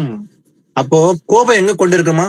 மூடனுடைய நெஞ்சிலே குடிக்கொண்டிருக்கும். இருதயத்துலதான் கோபம் தங்கியிருக்குமா. அப்ப இருதயத்துல இருந்து புறப்பட்டு அது சில நேரம் வாய் வழியா வந்துவிடும். கோபப்பட்ட உடனே வார்த்தைகள் வெளியே வந்துவிடும் ஆட்டோமேட்டிக்கா. ஏன்னா அது குடியிருக்கிற இடமே இருதயம். அது கோபம் அதிக ஆக நாளுக்கு நாள் வார்த்தையினால வெளிப்பட்டு விடும். அதனால உன் மனதில சீக்கிரமாய் கோபம் படக்கூடாது. அப்ப நமக்கு என்ன தேவை? பொறுமை தேவை. பேசுவதற்கு முன்பாக நம்ம நிதானிப்பது அவசியம். அடுத்தது வாசிக்கலாம். ரோமர் 12:12 வாசிக்கலாம். 12. நம்பிக்கையிலே சந்தோஷமாயிருங்கள், உபத்திரவத்திலே பொறுமையாயிருங்கள், ஜெபத்திலே உறுதியாய் தரித்திருங்கள். ஆமென். அடுத்தது முக்கியமானது, நம்பிக்கையிலே சந்தோஷமா இருங்கள். 2வது, உபத்திரத்திலே பொறுமையா இருக்க வேண்டும். இந்த உலகத்துல உபத்திரம் இருக்குன்னு சொல்லி ஏசப்பா அன்னைக்கே சொல்லிட்டார். இன்னைக்கு இல்ல, அன்றைக்கே இயேசு கிறிஸ்து கூறினார். இந்த உலகத்துல உபத்திரம் உண்டு என்று சொன்னார். ஆனாலும் தினம் கொண்டுங்கள், நான் இந்த உலகத்தை ஜெயித்தேன்னு சொல்லி இயேசு கிறிஸ்து சொல்கிறார். அப்போ உபத்திரம் இருக்கும், அது நல்லதுதான். அப்போ ஒருத்தருக்கு உபத்திரம் இருக்கிறது. எப்படிப்பட்ட உபத்திரம்? உபத்திரம் என்றால் என்ன? இயேசு கிறிஸ்து அறிந்தது நிமித்தமாக, அவரை ஏற்றுக்கொண்டது நிமித்தமாக இந்த உலகத்துல உபத்திரம் இருக்கும் கண்டிப்பா. சிலர் நம்மள புறக்கணிப்பாங்க, சிலர் ஒதுக்குவாங்க. இவர்கள் இயேசு கிறிஸ்து அறிந்த மக்கள். இவங்க எந்த சகவாசம் இருக்கக்கூடாது, இவங்க எப்ப பார்த்தாலும் பைபிள் சொல்றாங்க அப்படின்னு சொல்லி ஒதுக்குற மக்கள் இருப்பாங்க நம்மளை. அதே போல சொந்த பந்தம் கூட சில நேரம் நம்மளை தூஷிப்பார்கள். என்ன இவ்வளவு நாள் இல்லாம திடீர்னு சபை இல்லைன்னு சொல்றாங்க, சபை வீட்டுலதான் இருக்கணும்னு சொல்றாங்க அப்படின்ற ஒரு குற்றச்சாட்டுகள் எழுப்புவாங்க. வீடுல கொடுக்குற சபை என்று நம்ம சொல்லும் போது இதெல்லாம் தவறு, இவனுடைய உபதேசம் கள்ள உபதேசம் என்று நம்மளை சுட்டி காட்டுவார்கள். பவுலுக்கு உபத்திரம் இருந்துச்சு, நம்மை போல அல்ல. அவருக்கு மாம்சத்திலே அவர் அநேக உபத்திரங்களை பாடுபட்டார். எப்படிப்பட்ட உபத்திரம் இருந்துச்சு அவருக்கு பாத்தீங்கன்னாக்கா, சில இடங்களை போகும்போது அவர் அடித்து அவரை கொலை செய்ய வேண்டும் என்று அடித்து போட்டாங்க அவங்கள. பவுல 3 தடவை அவர் ராட்ல அடிச்சு போட்டாங்க. அவர் சொல்றாரு, சாட்சி கொடுக்கிறாரு. அவர் பவுல சாட்சி கொடுக்கிறாரு. எப்படிப்பட்ட உபத்திரத்தை அனுபவிச்சாரா? சில நேரங்களில் கண் விழிப்புல, பசியிலும் குளிரிலும் தூக்கம் இல்லாம நான் இருந்தேன்னு சொல்லி பவுலும் கூறுகிறார். அப்படிப்பட்ட உபத்திரத்தை பவுல் சகித்தார். ஆனாலும் அந்த உபத்திரத்திலே நான் மேன்மை பாராட்டுகிறேன் சொல்லி பவுலே சொல்கிறார். நான் சந்தோஷப்படுகிறேன், கர்த்தருக்காக நான் உபத்திரத்திலே நான் மேன்மை பாட்டுகிறேன். உபத்திரம் படுவது நல்லதுதான். அப்போ இயேசுவின் பிள்ளைகளுக்கு அத்தனை பேருக்கும், உண்மையான பிள்ளைகள் மட்டும், எல்லாருக்கும் இல்லை, கிறிஸ்துவன் என்ற பெயர் வைத்துக் கொள்வதனால் அல்ல, கிறிஸ்துவை போல் நடப்பதினால் மட்டும்தான் உபத்திரம் வரும். எல்லா கிறிஸ்தவருக்கும் இந்த உபத்திரம் கிடையாது. இந்த உலகத்துல எல்லாருமே உபத்திரம் படுறாங்களா? இல்ல. எல்லாருமே கிறிஸ்துவை போல, இயேசுவை போல உபத்திரம் படுறது இல்ல. உண்மையான இயேசுவின் பிள்ளைகள் மட்டும் உபத்திரம் உண்டு. அப்போ உபத்திரம் நமக்கு என்ன தேவை? பொறுமை இருக்க வேண்டும். உபத்திரப்பட்டாலும் நமக்கு பொறுமை வேண்டும். எது வரைக்கும்? கொஞ்ச காலம் தான் உபத்திரம் ஆண்டவரே சொல்லுகிறார் இல்லையா? கொஞ்ச காலம் மட்டும் இந்த உபத்திரம் டெம்பரரி. இந்த உபத்திரம் கொஞ்ச காலம். இயேசு கிறிஸ்து வருகை மட்டும்தான் உபத்திரம். ஆனா அந்த உபத்திரத்துல எப்படி இருக்க வேண்டுமா? பொறுமையோடு இருக்குங்க. பொறுமையா இருங்கள். அதே போல ஜெபத்திலே உறுதியா தரித்திருங்கள். அப்போ இந்த கனி தான் நமக்கு தேவை. அந்த பொறுமை என்றது தேவைன்னு சொல்லி பார்த்தோம். அடுத்தது யாக்கோபு 1:19 வாசிக்கலாம். ஜேம்ஸ் 1:19. ஆகையால் என் பிரியமான சகோதரரே, யாவரும் கேட்கிறதற்கு தீவிரமாயும், பேசுகிறதற்கு பொறுமையாயும், கோபிக்கிறதற்கு தாமதமாயும் இருக்க கடவர்கள். ஆமென். ஆகையால் பிரியமான சகோதரரே, யாவரும் என்ன பண்ணுமா? நம்ம எல்லாரும் என்ன பண்ணுமா? கேட்கிறதுக்கு தீவிரமா இருக்க வேண்டும். எதை கேட்கணும்? உலக காரியங்கள் அல்ல, நியூஸ் இல்ல மாம்ச பேசுகிற உலக மக்களுக்கு காரியங்கள் அல்ல. கர்த்தருடைய வார்த்தையை கேட்கறதுக்கு, தேவனுடைய வார்த்தை கேட்பதற்கு தீவிரமா இருக்க வேண்டும். அது அதிகமா ஆர்வத்தோட நம்ம கேட்கணும். நான் இன்னும் கேட்கணும் வசனத்தை, நான் இன்னும் அதிகமா இயேசு கிறிஸ்து அறிந்து கொள்ள வேண்டும் என்ற உள்ளத்துல அப்படிப்பட்ட ஒரு தீவிரம் இருக்க வேண்டும் கேட்கிறதுக்கு. யாவரும் கேட்கறதுக்கு தீவிரமாயும், பேசுகிறதுக்கு பொறுமையா இருக்க வேண்டும். கேட்கறது மட்டும் தான் அந்த தீவிரம் இருக்க வேண்டும். பேசுகிறதுக்கு ரொம்ப நிதானமா இருக்க வேண்டும். உடனே டக்குன்னு பேசக்கூடாது. நமக்கு என்ன தோணுதோ மாம்ச ஒருபோதும் பேசக்கூடாது. பேசுறதுக்கு என்ன பண்ணணுமா? பொறுமையா இருக்க வேண்டும். பொறுமையோடு பேசணும், நிதானிக்கணும். நான் பேசுறது கர்த்தருக்கு பிரியமா இருக்கமா இல்லை என்பதை அறிந்துதான் பேச வேண்டும். முக்கியமா நம்ம சபையில அப்படிதான் இருக்க வேண்டும். சபையில நம்ம ஆவின் கடியோட நடக்க வேண்டும். இது ரொம்ப ரொம்ப தேவை. ஏன்னா சபை என்பது தேவனுடைய சரீரம். அந்த இடத்துல நமக்கு பொறுமை என்றது ரொம்ப அவசியம். அப்ப பேசும்போது கூட சபையில நம்ம பொறுமையோட தான் பேச வேண்டும். ஆனா கேட்கறதுக்கு தீவிரமா இருக்க வேண்டும். அதே போல கோபிக்கிறதுக்கு தாமதமாயும் இருக்க கடவர்கள். கோபம் பண்ணும்போது உடனே கோவப்படக்கூடாது. ஒருத்தர் பேசும்போது கூட சில பேர் கோவம் வந்துடும். உடனே உள்ளத்துல கோவம் டக்குன்னு உடனே திட்டிடுவாங்க. அவங்க திட்டும் போது அவங்க அறியாமலே வாய் வார்த்தை வந்துவிடும். சில பேர் கெட்ட வார்த்தை வந்துவிடும். அதனால பேசும்போது நிதானித்து கோபப்படுறதுக்கு தாமதமா இருக்க கடவீர்கள். கோபப்படுறதுக்கு நிதானிக்கணும். உடனே கோவப்படாது, நிதானிக்கணும். நியாயம் இல்லாமல் கோவப்படவே கூடாது. இயேசு கிறிஸ்து எப்படி நீடிய பொறுமையோடு இருந்தாரோ அதே போலதான் நமக்கு அந்த ஆவியின் கனிகள் தேவை என்பது பார்க்கிறோம். வாசிப்போம். 1 தீமோத்தி 1:15-16 வாசிக்கலாம். பாவிகளை ரட்சிக்க கிறிஸ்து இயேசு உலகத்தில் வந்தார் என்கிற வார்த்தை உண்மையும் எல்லா அங்கீகரிப்புக்கும் பாத்திரமுமானது. அவர்களில் பிரதான பாவி நான். அப்படி இருந்தும் நித்திய ஜீவனை அடையும்படி இனிமேல் இயேசு கிறிஸ்துவின் இடத்தில் விசுவாசமாய் இருப்பவர்களுக்கு திருஷ்டாந்தம் உண்டாகும் பொருட்டு பிரதான பாவியாகிய என்னிடத்தில் அவர் எல்லா நீடிய பொறுமையையும் காண்பிக்கும்படிக்கு இரக்கம் பெற்றேன். ஆமென். பவுல் கூறுகிறார், பாவிகளை ரட்சிக்க கிறிஸ்து இயேசு உலகத்தில் வந்தார் என்கிற வார்த்தை. அப்ப இயேசு கிறிஸ்துடைய பர்பஸ் என்ன? எதற்காக வந்தார்? இயேசு என்பதற்கு இரட்சகர் என்று அர்த்தம். அவர் இரட்சகராக தான் இந்த பூமிக்கு வந்தார். யாருக்காக? நீதிமான்களுக்காக அல்ல, பாவிகளுக்காக தான் அவர் வந்தார். பாவிகளை ரட்சிக்கிறதுக்கு தான் இரட்சகராக கிறிஸ்து இயேசு உலகத்தில் வந்தார் என்கிற வார்த்தை அது உண்மையும் எல்லா அங்கீகரிக்கும் பாத்திரமானது என்று பவுல் சொல்லி கூறிவிட்டு அவர்களில் பிரதான பாவி நான் என்று பவுல் அறிக்கை செய்கிறார். பவுல் கூறுகிறார், பிரதான பாவி எல்லாரோடைய நான் பிரதான பாவி என்று பவுல் தன்னை தாழ்த்தி அறிக்கை செய்கிறார். அப்படி இருந்தும் கூட நித்திய ஜீவனை அடையும்படி இனிமேல் இயேசு கிறிஸ்துவிடத்தில் விசுவாசமா இருப்பவர்களுக்கு திருஷ்டாந்தம் உண்டாகும் பொருட்டு, நல்லா கவனிங்க, இயேசு கிறிஸ்துவிடத்தில் விசுவாசமா இருப்பவர்களுக்கு திருஷ்டாங்கம் உண்டாகும் பொருட்டு, திருஷ்டாங்கமா ஒரு எக்ஸாம்பிளா இருக்கும்படிக்கு பிரதான பாவியாகிய என்னிடத்தில் அவர் எல்லா நீடிய பொறுமையும் காண்பிக்கும்படிக்கு இரக்கம் பெற்றேன் என்று பவுல் கூறுகிறார். எதற்காகவா? திருஷ்டாங்கம் உண்டாகும் பொருட்டாக பிரதான பாவிகையன் என்னிடத்தில் அப்படின்னு பவுல் கூறிவிட்டு அவர் எல்லா நீடிய பொறுமையும் காண்பிக்கும்படிக்கு, அது காண்பிக்கிறதுக்காக நான் இரக்கம் பெற்றிருக்கிறேன். யாரிடத்தில்? கர்த்தரிடத்தில் இரக்கம் பெற்றிருக்கிறேன் என்று பவுல் கூறுகிறார். நமக்கும் அப்படியே அதே போல ஒரு தாழ்மை வேண்டும். அப்ப பாவம் செய்யும் போது நமக்குள்ள ஒரு உள்ளத்துல என்ன வேண்டும்? உடனே நமக்குள்ள தாழ்மை. நான் பாவம் செய்து விட்டேன் என்பதை அறிக்கை செய்கிற அந்த உள்ளம், கர்த்தர் முன்பாக நான் பாவம் செய்து விட்டேன் ஒப்புக்கொள்கிற அந்த உள்ளம் நமக்கு தேவை. அதுதான் முக்கியம். அதான் பவுல் சொல்றாரு, பாவிகளில் நான் பிரதான பாவி, எல்லாருடைய நான் வந்து பிரதான பாவி என்று பவுல் அறிக்கை பண்ணுகிறார். ஏன்னா இயேசு கிறிஸ்து எனக்காக தன் ஜீவனை கொடுத்தார் அல்லவா? அவர் ரட்சகராக இறங்கி வந்தார், எனக்காக தான், பாவி ரட்சிக்கிறது தான் அவர் வந்தார். ஆனாலும் கூட பவுல் கூறுகிறார், அதாவது இயேசுவினிடத்தில் விசுவாசமா இருப்பவர்களுக்கு திருஷ்டாங்கம் உண்டாகும் பொருட்டாக பிரதான பாவி என்னிடத்தில் அவர் எல்லா நீடிய பொறுமையும் காண்பிக்கிறதுபடி நான் அவர்கிட்ட இருந்து இரக்கம் பெற்றிருக்கிறேன் என்று பவுல் கூறுகிறார். அடுத்தது வாசிக்கலாம். அதே போல இந்த 4 விதமான விதையை குறித்து நம்ம நல்லாவே அறிந்திருக்கிறோம் இல்லைங்களா? அப்ப இந்த 4வதாக இருக்கிற விதம் நல்ல நிலத்தில் விதைக்கப்பட்ட விதை. இது எப்படிப்பட்டது? யார் இந்த நல்ல நிலத்தில் விதைக்கப்பட்டவர்கள், அவங்க எப்படிப்பட்டவர்கள் என்பதை முதல்ல ஒரு வசனம் வாசிக்கலாம். லூக்கா 8:15 மட்டும் வாசிக்கலாம். லூக்கா 8:15.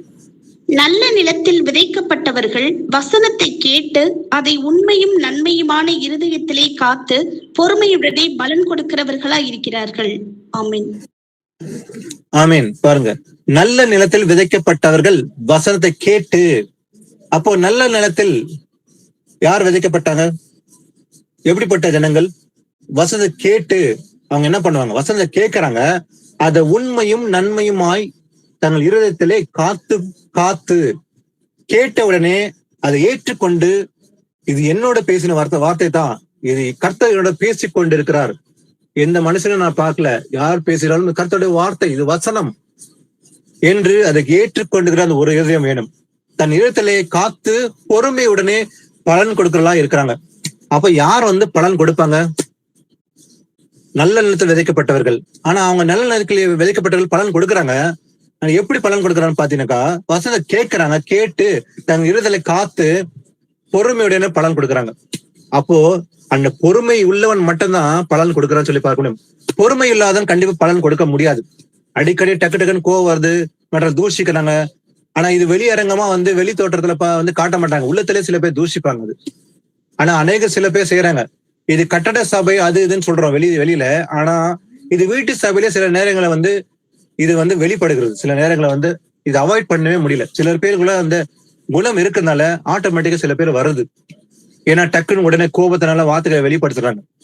சில பேர் வந்து எனக்கு முக்கியத்துவம் கொடுக்கல, என்னை உயர்த்தவே இல்லை, என்னை முக்கியமே என்னை பார்க்கவே இல்லை, எனக்கு ஒரு இடம் கொடுக்கல, என்னை போதிக்க விடல அப்படின்ற ஒரு பெருமை நிமித்தமாக நான் போதிக்கணும், ஆனா என்னை போதிக்க விடல அப்படின்ற ஒரு பெருமை. யார் போதிக்கணும் போதிக்க கூடாது என்பது நாம் தீர்மானம் பண்ணுவது அல்ல, அது ஆவியானவரே வந்து அவர் முடிவு எடுக்கிறார். அப்போ அந்த தாளந்தை அந்த கிஃப்டை கொடுக்கறது கர்த்தர் தான். எல்லாருமே போதிக்கிறாங்களா? இல்ல இல்லைங்களா? இப்ப சபை என்பது தேவனுடைய சரீரம். நாங்கள் வெவ்வேறு அவங்களா இருக்கிற ஒரே சரீரத்துக்குள்ளதான் இருக்கிறோம். நம்ம ஒவ்வொருத்தருக்கும் ஒரு வேலை கொடுத்துக்கிறார். ஆனா உயர்வு தாழ்வு என்பது இல்லை, எல்லாருமே சமம். ஆனா கர்த்தர் வந்து அவரே சூஸ் பண்ணி வச்சுக்கிறார்.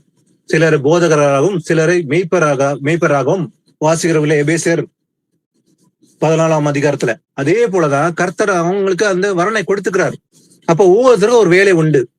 அப்ப நாம் எல்லாரும் முக்கியமா சீஷரா தான் இருக்கணும். இதுதான் வந்து பிரைமரி. இயேசுக்கு நம்ம சீஷனா இருக்கணும். பிறகுதான் வந்து ஆண்டவரை தகுதிப்படுத்துகிறார். சிலர் மூப்பர்களை ஏற்படுத்த சபைக்கு மூப்பனு கீழே வந்து உதவிக்காரர்கள், அதே போல சீஷர்கள், எல்லாருக்கும் ஒரு தாளந்தை கொடுத்து வேலை செய்யும்படி கர்த்தருக்காக தான் எல்லாரும் ஊழியம் பண்றோம் இல்லைங்களா? நம்ம எல்லாரும் ஒரே சரித்துக்குள்ளதான் இருக்கிறதுனால அந்த கர்த்தரை நியமிக்கிறார். ஆனா இது பிடிக்காம சில பேருக்கு வந்து என்ன போதிக்க விடல, இவர் மட்டுமே போதிக்கிறார் அப்படின்ற ஒரு கோபம் எரிச்சல் வந்து வாய் வார்த்து தவறி விடுகிறார்கள். ஆனா கர்த்தர் தான் சூஸ் பண்றதை தவிர நாம யாரும் மனுஷன் சூஸ் பண்றது இல்ல. அந்த போதிக்கிற தகுதியை கொடுப்பது கர்த்தர் மட்டும்தான். அதனால அவர் மட்டும் தான் சூஸ் பண்றாரு, மனுஷர் சூஸ் பண்றது இல்லை என்பதை அவர்கள் அறிந்து கொள்ள வேண்டும்.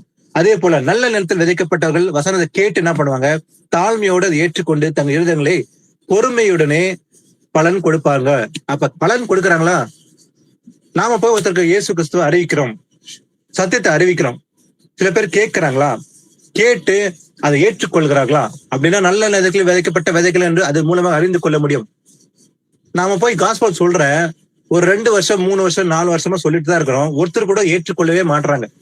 எல்லாருமே நம்ம ரிஜெக்ட் பண்ணிட்டே இருக்கிறாங்க. அப்ப ப்ராப்ளம் நமக்குள்ளதான் தவிர கேட்கறவங்களுக்குள்ள இல்ல. அப்ப நமக்குள்ளவே சரி செய்து கொள்ளுகிற ஒரு விஷயம் இருக்குன்னு சொன்னா அறிந்து கொள்ள வேண்டும். அப்ப கனி கொடுக்கலனாக்கா அப்ப நான் தான் சரி செய்து கொள்ள வேண்டும். கனி ஏன் கொடுக்கறல? நமக்குள்ள அந்த பொறுமை இல்ல, கனி கொடுக்க முடியல. அதான் வசனம் பாக்குறோம், பொறுமையுடன் பலன் கொடுத்தார்கள். வசனம் கேட்கிறோம், அதை ஏற்றுக்கொள்ள மனசு இல்ல.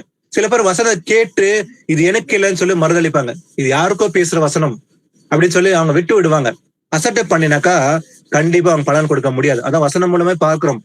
கேட்டு அது நன்மையும் உண்மையமாக இதுல காத்து கொண்டவர் மட்டும் தான் பலன் கொடுப்பாருன்னு சொல்லி பார்த்தோம். அப்ப நமக்கு அப்படிப்பட்ட தாழ்மை தான் வேண்டும். அப்பதான் பொறுமையோட நம்ம பலன் கொடுக்க முடியும்னு சொல்லி பார்க்கிறோம். அடுத்தது ரோமர் 2ஆம் அதிகாரம் 7-8 வாசிக்கலாம். சோர்ந்து போகாமல் நற்கிரியைகளை செய்து மகிமையையும் கனத்தையும் அழியாமையையும் தேடுகிறவர்களுக்கு நித்திய ஜீவனை அளிப்பார். சண்டைக்காரராய் இருந்து சத்தியத்திற்கு கீழ்ப்படியாமல் அநியாயத்திற்கு கீழ்ப்படிந்திருக்கிறவர்களுக்கோ உக்கிர கோபாக்கினை வரும். ஆமீன். ஆமீன். சோர்ந்து போகாமல், சோர்வுன்றது நமக்கு வரக்கூடாது. உலக மனுஷங்க சோர்வுன்றது வரும். நற்கிரியை செய்யறதுக்கு நம்ம ஒருபோது சோர்ந்து போக கூடாதாம். சோர்ந்து போகாமல் நற்கிரிகளை செய்ய வேண்டும். சில பேர் சோர்வு வந்துருது, ஆனா சோர்வு வர்றது கூட பாவம். சோர்வு வரக்கூடாது. சோர்ந்து போகாமல் நாம் என்ன செய்ய வேண்டும்? நற்கிரியை செய்ய வேண்டும். நற்கிரியை என்பது அவசியம். அதே போல மகிமையும் கனத்தையும் அழியாமையை தேடுகிறவர்களுக்கு நித்திய ஜீவன் அளிப்பார். அப்ப யாருக்கு நித்திய ஜீவன்? மகிமை கனத்தை அழியாமையை தேடுகிறவர்கள் மட்டும்தான் நித்திய ஜீவன் அளிப்பார். ஆனா சண்டைக்காரராய் இருந்து சத்தியத்துக்கு கீழ்ப்படியாம, சத்தியத்தை கீழ்ப்படியாதவர்கள் எப்படி கண்டுபிடிக்க முடியும்? சண்டை போடுவாங்க, அடிக்கடி ஆர்கியூமெண்ட்ஸ் பண்ணுவாங்க சில பேர். இப்ப ஒருத்தர் ஆர்கியூமெண்ட் பண்றான்னாக்கா அவன் சண்டைக்காரன். ஏன்னா அவன் சத்தியத்தை கீழ்ப்படியல, அதனாலதான் சண்டை போடுறான். அப்ப சண்டைக்காரா இருந்து சத்தியத்துக்கு கீழ்ப்படியாம அநியாயத்துக்கு கீழ்ப்படியவர்களுக்கோ என்ன நடக்கும்? அவங்களுக்கு உக்கிர கோபாக்கினை வரும் என்று வேத வாக்கியம் கூறுகிறது. அப்போ நமக்கு என்ன தேவை? முதல்ல ஒருபோது சோர்வு வரக்கூடாது. அதே போல நமக்கு அந்த நற்கிரியை செய்யறதுக்கு ஒருபோது சோர்வு அடையக்கூடாது. சில பேருக்குள்ள சோர்வு, என்னப்பா நான் அடிக்கடி செய்யணுமா, எவ்வளவு நாளைக்கு நான் செய்யறது அப்படின்ற சோர்வு. ஆனா சோர்வு வரக்கூடாது அப்படின்ற பாக்குறோம். இன்னொரு முக்கியமான வசனம் வாசிக்கலாம். கலாத்தியர் 6:9 வாசிக்கலாம். கலாத்தியர் 6:9. நன்மை செய்கிறதில் சோர்ந்து போகாமல் இருப்போமாக. நாம் தளர்ந்து போகாதிருந்தால் ஏற்ற காலத்தில் அறுப்போம். ஆமென். எதுல சோர்ந்து போக கூடாதா? நன்மை செய்வதில் சோர்ந்து போக கூடாது. நன்மை செய்கிறதில் சோர்ந்து போகாமல் இருப்போமாக. அதே போல இயேசு கிறிஸ்து இந்த பூமியில மனுஷகுமாரன் இருக்கும்போது அவர் எப்படி சுற்றி திரிந்தார்? பூமி எங்கும் நன்மை செய்கிறார், சுற்றி திரிந்தார். அவர் நடந்தே போய் அநேக சீஷத்தை அறிவித்தார். இயேசு கிறிஸ்து பட்டணமா நடந்து போனார். எப்படி என்னத்துக்காக போனார்? அவரு நன்மை செய்யும்படிதான் போனார். எப்படி நன்மை செய்தார்? பிசாசுகளை துரத்தி நோய்களை குணப்படுத்தி அவருக்கு சீஷம் அறிவித்தார், நன்மை செய்தார். அதே போலதான் நாமும் நன்மை செய்ய வேண்டும். நன்மை செய்வது சோர்ந்து போக கூடாது. அதே போல நாம் தளர்ந்து போகாதிருந்தால் என்ன பண்ணுவோம்? ஏற்ற காலத்தில் அறுப்போம். இன்னைக்கு நம்ம விதைக்கிறதுனால கண்டிப்பா இயேசுவின் வருகை பின்பாக நாம் அறுப்போம். நன்மை செய்தா அதுக்கேற்ற பலனை நாம் அறுப்போம், தீமை செய்தா அதற்கேற்ற பலனை அறுப்போம். ஆனா நன்மை செய்யறதுதான் முக்கியம். அதே போல நன்மை செய்யணும் நமக்கு தெரியுது, தெரிஞ்சும் செய்யாம போனா அதுவும் பாவம் தான். யாக்கோபு 4:17 வாசிக்கிறோம். ஆதலால் ஒருவன் நன்மை செய்ய அறிந்தவனா இருந்தும் கூட அதை செய்யாமற் போனால் அது அவனுக்கு பாவமா இருக்கும் என்று வேத வாக்கியம் கூறுகிறது. ஒருத்தருக்கு நல்லாவே தெரியும் நன்மை செய்யறதுக்கு, அது இருந்தும் கூட அவன் நன்மை செய்யாம அதை இக்னோர் பண்றான்னாக்கா அது அவனுக்கு பாவம். அது செய்யாம போயிட்டானாக்கா அது அவனுக்கு பாவமா இருக்கும். ஒருத்தனுக்கு ஒரு சபையில ஒரு குறிப்பாக ஃபார் எக்ஸாம்பிள் பார்த்தோம்னாக்கா ஒருத்தருக்கு அந்த யாக்கோபுல அதெல்லாம் நிறைய இடங்களை பார்க்க முடியும். வசனத்துல யாக்கோபுல வாசித்து பாருங்க, 2ஆம் அதிகாரத்துல அந்த அந்த நன்மை என்பது கிரியை நிமித்தமா காண்பிக்க வேண்டும். எப்படி? என் சகோதரனுக்கு குறைச்சல் உண்டு, அதை அறிந்திருந்து கூட நான் உனக்கு ஜெபம் பண்ற வாப்பா, உனக்கு ஆண்டவர் கொடுப்பாரு அப்படி ஜெபம் பண்ணிவிட்டு அனுப்புது, அது நன்மையா? இல்ல. அவன் குறைச்சல் உண்டு என்று அறிந்து அந்த குறைச்சலுக்கு ஏனோ ஒருத்தனுக்கு ஆடை இல்ல, அவனுக்கு சாப்பாடு இல்ல, அப்ப நம்ம என்ன செய்ய வேண்டும்? அது என்னவோ அது கிரியைனால காண்பிக்கணும். அப்ப சாப்பாடு எல்லாம் நம்ம என்ன செய்யணும்? சாப்பாடு கொடுக்க வேண்டும். அதுதான் கிரியை. அப்ப என்னால அவனுக்கு உதவி செய்ய முடிஞ்சும் கூட நான் செய்யாம போயிட்டாக்கா அதுதான் பாவமா இருக்க போகுது. அப்ப என் சகோதரன் பசியா இருக்கிறத நான் பார்த்து கொண்டிருப்பது நல்லதா? அது கர்த்தரை விரும்ப மாட்டார். அப்போ நான் அந்த கிரியை நிமித்தமாக சகோதரர் போஷிப்பதுதான் அது கிரியை. அந்த கிரியை தான், அந்த நன்மையை தான் நம்ம செய்ய வேண்டும் சொல்லி ஆண்டவர். அது செய்யனால முடியுது, அது செய்யாம அவாய்ட் பண்ணிட்டா, இக்னோர் பண்ணிட்டா அதுதான் பாவமா இருக்க போது சொல்லி வேத வாக்கியம் கூறுகிறது. அதே போல எபிரேயர் 6ஆம் அதிகாரம் 13-15 வாசிக்கலாம்.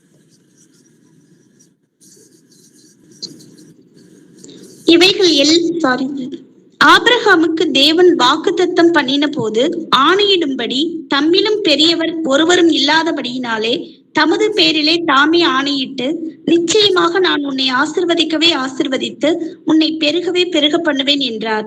அந்தபடியே அவன் பொறுமையாய் காத்திருந்து வாக்குத்தத்தம் பண்ணப்பட்டதை பெற்றான். ஆமென். ஆபிரகாம் எப்படிப்பட்டவர்?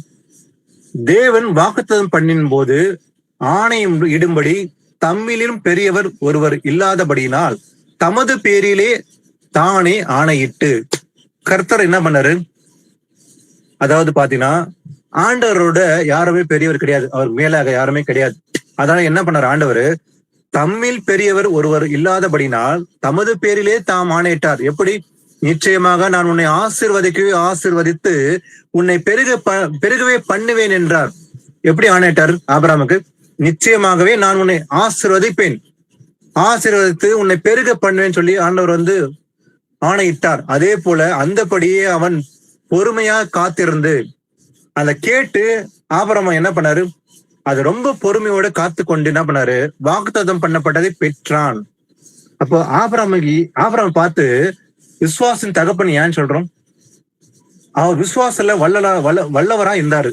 ஏன்னா கர்த்தர் சொல்லும் போது வார்த்தையை கேட்டு ஒரு துளி கூட சந்தேகப்படாம அதை அப்படியே கேட்டு அதை செய்தார். அது கிரியையினால் காண்பிச்சார். நான் உனக்கு காண்பிக்கும் தேசத்துக்கு நீ புறப்பட்டு போன்னு சொல்லும் போது கர்த்தர் அவர் ஒருபோதுமே ஒண்ணுமே யோசிக்காம அறியாத தேசத்துக்கு அவர் புறப்பட்டு போனார். எப்போது? ஒரு 10 நாள் இல்ல 1 வாரம் கழிச்சு இல்ல 1 மாசம் கழிச்சா செய்தாரு.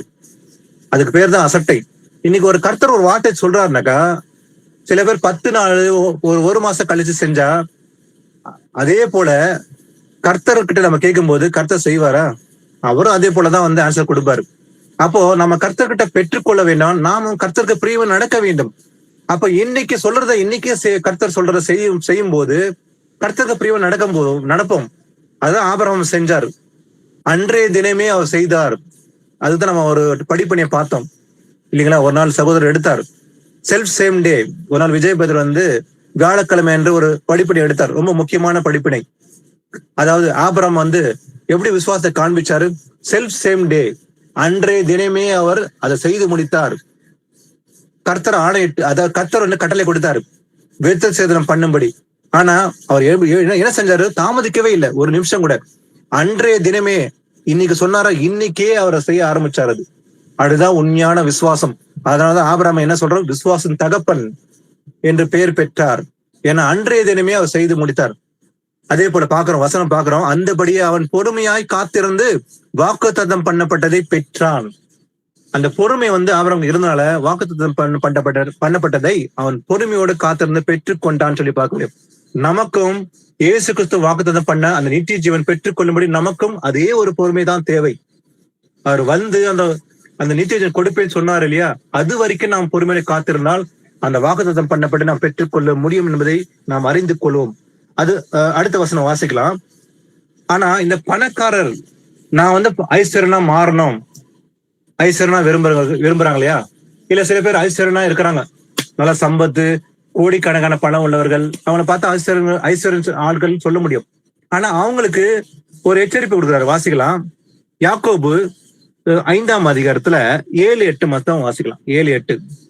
இப்படி இருக்க சகோதரரே, கர்த்தர் வருமளவும் நீடிய பொறுமையாயிருங்கள். இதோ பயிரிடுகிறவன் பூமியின் நற்பலனை அடைய வேண்டும் என்று முன்மாறியும் பின்மாறியும் வருமளவும் நீடிய பொறுமையோடே காத்திருக்கிறான்.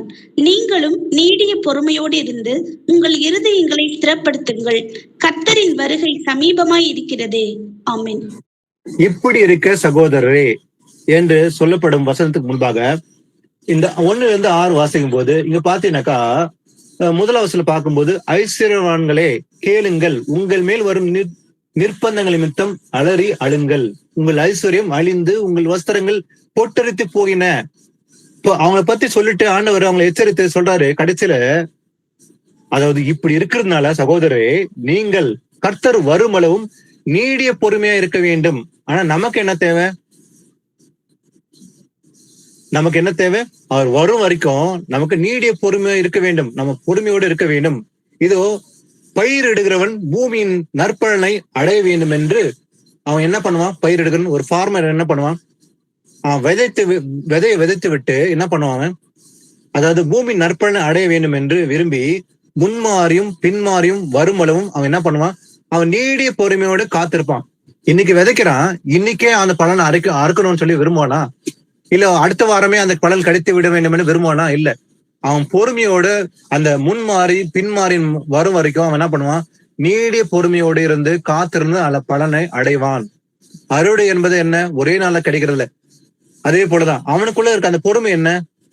அந்த நீடிய பொறுமை இருக்கிறதுனால அவன் காத்திருப்பான்னு சொல்லி பாக்குறோம். அதே போல நீங்களும் நீடிய பொறுமையோடு இருந்து உங்கள் இருதயங்களை என்ன பண்ணணும்? ஸ்திரப்படுத்த வேண்டும். ஒவ்வொரு நாளும், இன்று மாத்திரமல்ல, நம்ம இருதயங்களை ஒவ்வொரு நாளும் ஸ்திரப்படுத்தி கர்த்தரின் வருகை சமயமா இருக்கிறதுனால அதை நாம செய்ய வேண்டும், மிகவும் அவசியம் என்று பார்க்கிறோம். அடுத்தது புலம்பல் 3ஆம் அதிகாரம் 25-26 புலம்பல்.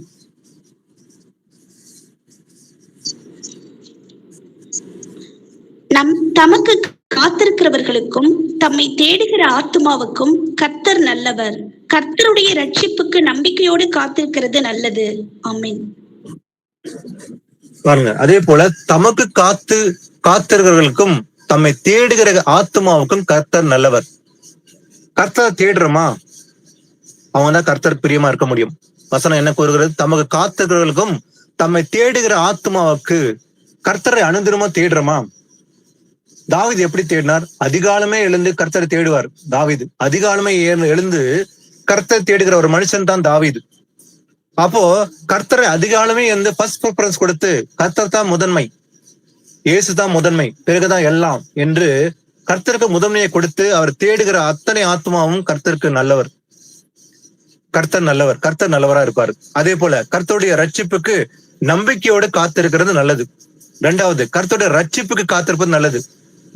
நம்பிக்கையோடு காத்திருந்தால் அதுவும் நல்லது. எதுக்காக? அந்த ரட்சிப்பு அடைய போகிறோம், அந்த ரட்சிப்பு கிடைக்கும் என்று காத்திருந்தால் அதுவும் கர்த்தருக்கு பிரியமா இருக்கும். அடுத்தது வாசிக்கலாம், கலாத்தியர் 5ஆம் அதிகாரம் 4-5 வாசிக்கலாம். மேலும் நியாயப்பிரமாணத்தினால் நீதிமான்களாக விரும்புகிற நீங்கள் யாவரும் கிறிஸ்துவை விட்டு பிரிந்து கிருபை நின்று விழுந்தீர்கள். நாங்களோ நீதி கிடைக்கும் என்று ஆவியை கொண்டு விசுவாசத்தினால் நம்பிக்கையோட காத்திருக்கிறோம். ஆமென். நியாய பிரமாணத்தினால் நீதிமான்களாக விரும்புகிற நீங்கள் யாவரும் கிறிஸ்துவை விட்டு பிரிந்து கிருபை நின்று விழுந்தீர்கள்.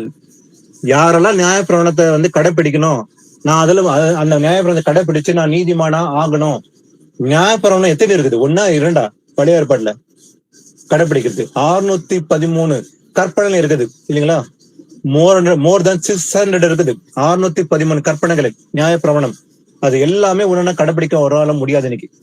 ஆனா இதெல்லாம் நான் கடைபிடிக்கணும்னு சொல்லி சில பேர் முயற்சிக்கிறாங்க. சில பேர் என்ன பண்றாங்க, நான் உன்னை லேவி கோத்திரத்துல பிறந்த ஆசிரியர் போல இருக்கணும் அப்படின்னு விரும்பி அதையும் செய்யறாங்க. ஓய்வு நாள், சில பேர் என்ன பண்றாங்க, ஓய்வு நாள் கடைபிடிக்கணும்.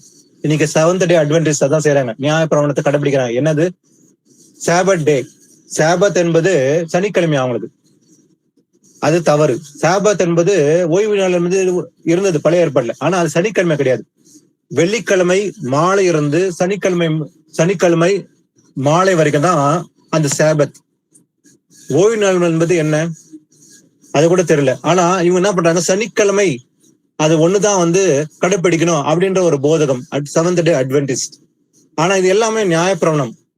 ஆனா அதெல்லாம் கடைப்பிடிக்கணும், நான் அது மூலமாக நீதிமானம் விரும்பினாக்கா என்ன நடக்குமா? கிறிஸ்துவின் கிருபையிலிருந்து விழுந்து விட்டாங்க, கிருபையிலிருந்து விழுந்து இருக்கல் என்று வேத வாக்கியம் கூறுகிறது. பவுல் சொல்லுகிறார், நாங்களோ நீதி கிடைக்கும் என்று ஆவியை கொண்டு விசுவாசினால் நம்பிக்கையோடு காத்திருக்கிறோம். ஆனா நியாயப்பிரமாணம் கடைப்பிடிக்கணும்ன்றவங்க விழுந்து போயிட்டாங்க. ஆனா நாங்கள் வந்து என்ன பண்ண போறோம், நீதி கிடைக்கும் என்று ஆவியை கொண்டு விசுவாசினால் என்ன பண்ண போறோம், நம்பிக்கையோடு காத்திருக்கிறோம் சொல்லி பவுல் கூறுகிறார். வாசிப்போம். ஆனா இது எல்லாவற்றுக்குமே நமக்கு முக்கியமா ஒண்ணு தேவை. நம்ம இவ்வளவு நேரம் வசனங்களை வாசித்தோம். இது எல்லாத்துக்குமே முதல்ல வந்து இந்த ஆவின் கனிகள் தான் முக்கியம் சொல்லி பார்த்தோம். அந்த ஆவின் கனிகளே இல்லாம வரங்கள் மட்டுமே இருந்தா பரலோகம் செல்ல முடியாது. வரங்கள் தேவை, ஆனா வரங்கள் நிமித்தமாக பரலோகம் போக முடியாது. ஆனா கனிகள் தான் முக்கியம் இல்லைங்களா? அந்த கனிகள்ல முக்கியமா முதன்மையா இருக்கிறது அன்பு. அன்பே இல்லாம வர மட்டும் இருந்தா வந்து பரலோகம் போக முடியாது, ஒரு போத முடியாது. கர்த்தாவே கர்த்தாவே உமது நாமத்தினால் பிசாசுகளை துரத்தினோம் அல்லவா அப்படின்னு சொன்னா ஆண்டவர் கேட்க மாட்டார். தீர்க்க தரிசனம் உரைத்தோம் அல்லவா அப்படின்னு சொன்னா ஆண்டவர் கேட்பாரா? கண்டிப்பா இல்ல. அக்கிரம செய்யக்காரர்கள் சொல்லுவார். ஏன்னா நான் சொல்லி அந்த வசனத்தை கேட்டு அது கை கொண்டு நடக்கிற மட்டும்தான் அவங்க எப்படிப்பட்டலாம் இருப்பாங்க, கற்பாறை மேல் தன் வீட்டை கட்டின புத்தி உள்ள மனுஷனுக்கு ஒப்பா இருப்பானா. அப்போ இயேசு என்ற அந்த கண்மணி மேல் கட்டப்பட்ட வீடுக்கு ஒப்பா இருப்பான். ஆனா வெறும் கர்த்தாவே கர்த்தாவே இதெல்லாம் செஞ்சுட்டேன் அதை செஞ்சுட்டேன்னு சொன்னா கர்த்தர் கேட்க மாட்டார். ஆனா எதை செய்யணுமா? அதாவது பவுல் கூறுகிறார், அதாவது நாங்களும் நீதி கிடைக்கும் என்று ஆவியை கொண்டு விசுவாசினால் நம்பிக்கையோடு காத்திருக்கிறோம் சொல்லுது. ஆனா இது வந்து முக்கியமா தேவையானது ஆவின் கனிகளை பாத்தீங்கன்னாக்கா 5ஆம் அதிகாரத்துல கலாத்தியர் 5ல 22, 23 அந்த 9 கனிகளும் அவசியம். இதுல முக்கியமா நமக்கு தேவை இன்னைக்கு பார்க்கிற படிப்பினையம் வந்து இந்த மீக்னஸ், நீடிய பொறுமை என்பது அவசியம். வாசிக்கலாம். கொலோசியர் 1ஆம் அதிகாரம் 10, 11 வாசிக்கலாம்.